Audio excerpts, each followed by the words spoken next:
O Son of God, given for our transgression. I'm Howard Wright. I'm the senior minister of the Camp Creek Church of Christ in Atlanta, Georgia. We call it the church that camps by the creek. I'm here this weekend to do a seminar with the West View Church of Christ, where Dr. Michael Brown is the minister.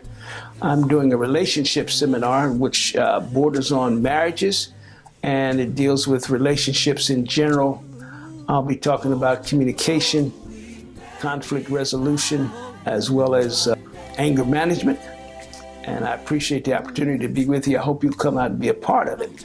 It should be a great seminar, and we certainly need better relationships in the church and out of the church as we go forward. Again, we're grateful and thankful to God for giving us this privilege.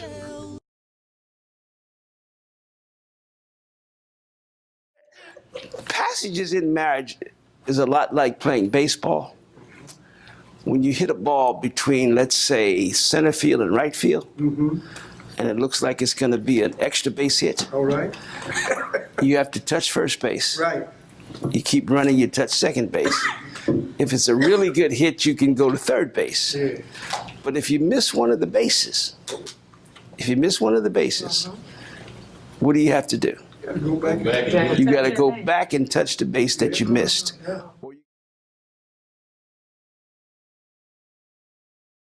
All right. Somebody in this marriage thinks they're in control.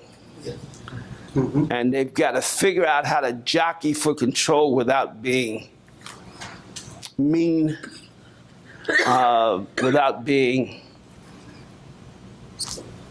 overly ridiculous, without acting like they're carrying a billy club. Yeah. You know, you gotta figure out how to work this thing out.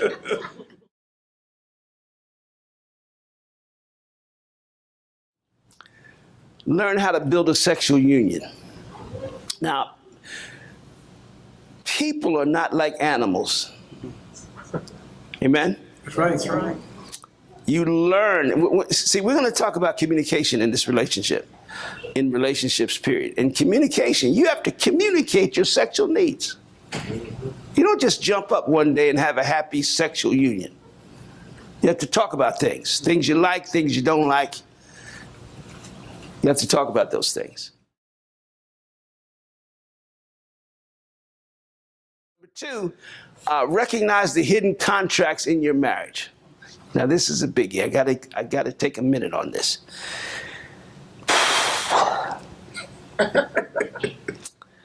There are contracts in your relationship. Some of them are on the table.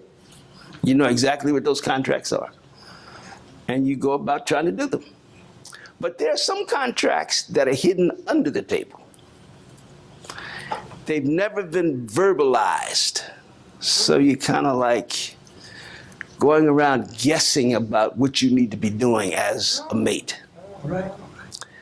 And maybe at some point when things get better, somebody's going to bring some of those things out.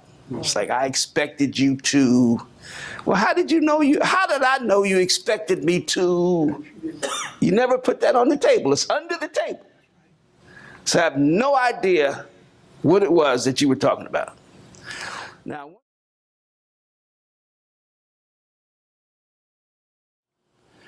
when we get married, we don't have any plans for where our marriage is going. I think about 4% of married couples have a plan for where their marriage is going. Most of them are like, I have no idea. We're just gonna get married, and we're gonna have children, and we're just gonna be happy. Does life work that way? Life does not work like that. You got to put time and energy into whatever you do. You got to make plans. You got to have goals. And sometimes we just like, I don't know whether I have any goals for my marriage. You ought to have some.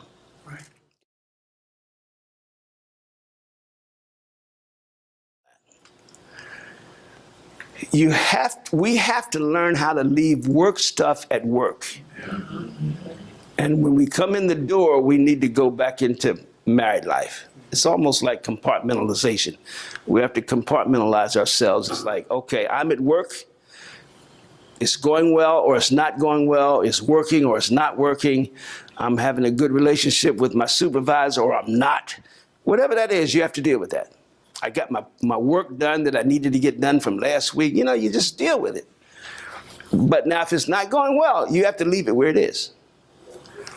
And when you come home, you have to come home to whoever's in that house.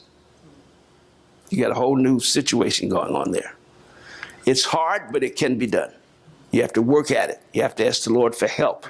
How am I going to deal with this, Lord? Give me the strength I need to work through this. Okay? That's the reason. Ephesians 4. If you go to Ephesians 4 and you look at, now see, the Bible is full of mental health type passages. The Sermon on the Mount is a mental health passage. 5, 6, 7, Matthew. It's probably the greatest mental health treatise that's ever been written. And it's only 3 chapters.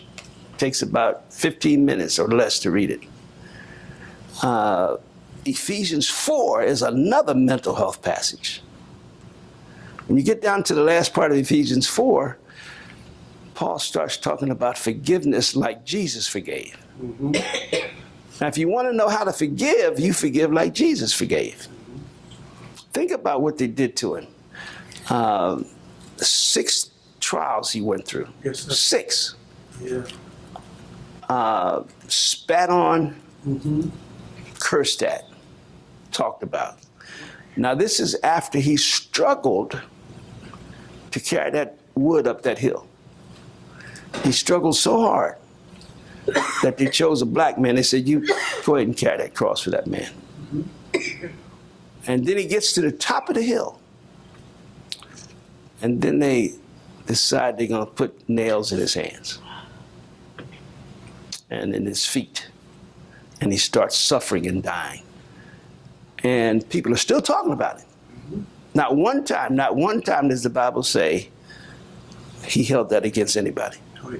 Now, he did that for us. He didn't do that for himself. He died for us. That's true forgiveness.